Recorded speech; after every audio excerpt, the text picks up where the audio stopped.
Good morning, everybody. Happy Wednesday, middle of the week. We're all here with another morning chat, and I do have to, on Wednesdays, remind you tonight at 9 p.m. Eastern Standard Time, adjust for your time zone. We have Workshop Wednesday, a 1 hour live stream Q&A style, where pretty much anything goes. We all hang out and network and build friendships in the chat, and it's always a good fun time. So I encourage you to come check us out. Right, so what do we want to talk about for today's morning chat? Well, knowing when. Now, this is going to be a very tough one, and if you followed me for any length of time, you know that I do my best to not put out a video going, you must do this, right? I want to drop the idea, maybe give you some of my thoughts and opinions, but I want you to make up your own mind. This is definitely going to be one of those short videos, because when it comes to that question of knowing when, that's going to kind of be on you. Now, I can give you my insights and my thought process, but something along the lines of, when does SHTF actually start? Is it the same as me? You know, what's your red lines? Have you sat down and thought about it? What is the event that has to happen? What is that line that needs to be crossed to where you go, we are in SHTF? And, some of it's pretty easy, right? You have a death in the family, or you have somebody get fired from a job. Boom, personal SHTF. Maybe you have a bad storm come through, and, there's a bunch of flooding or different things. Boom, lines crossed. That's kind of a small scale to maybe regional SHTF. But what about a nationwide or even world SHTF? What has to happen, right? Because it's going to affect people differently. My red line might be sooner than yours. It might be later than yours. And so if we dive into that topic for just a moment, when do you start doing things, right? So when do you circle the wagons? When do you start battening down the hatches? When is it that you go, it's so bad, we can't leave the house, we can't leave the property? When is it that you let go and go, whatever, SHTF's so bad, and we have maybe the wife's car, or maybe the old pickup truck or whatever is having a hard time running, or you've been waiting on some parts or whatever. When is it okay to cannibalize that?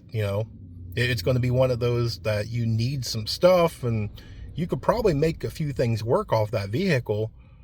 But then again, maybe it's only been a couple of days. Maybe it's not now, right? Maybe I need to keep waiting. Will that waiting cost, right? When it comes to a lot of this stuff, when is it okay to do the plan that I see? And I don't agree with this plan so much, but the whole people of the when SHTF happens, my entire property goes on lockdown. There's not a single footstep over my property line. Well, when do you enforce that if that's your rule, right?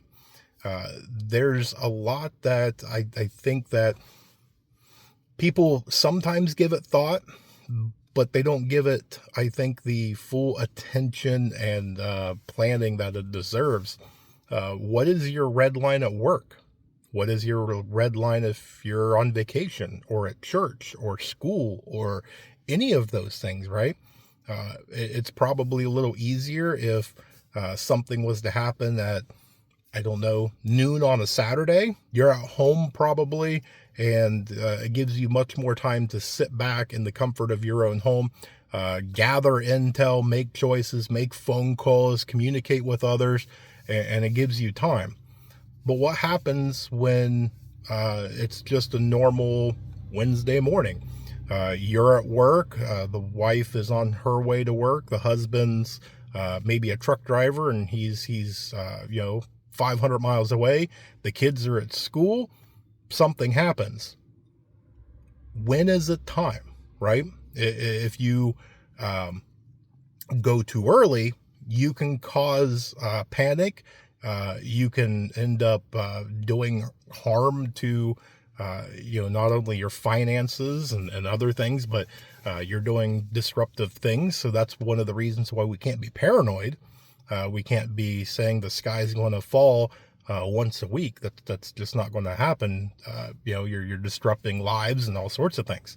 But on the flip side, we can't be one of those that we're waiting for the balloon to go up before we do anything, because then you might be caught in the chaos.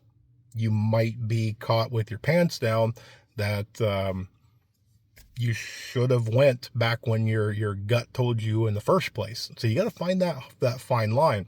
And one of the things that will help with that, I believe, is sit down and start thinking about it now. What is those things when you start getting a notification, or when maybe notifications stop, or whatever else?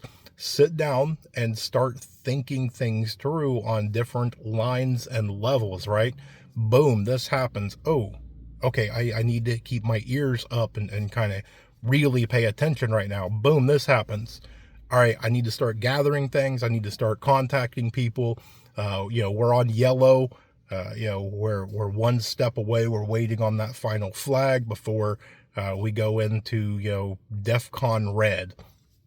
Just saying, it's one of those that I think that we should probably sit down and discuss a little bit more. So ask yourself that, right? There's your prepper homework for the week.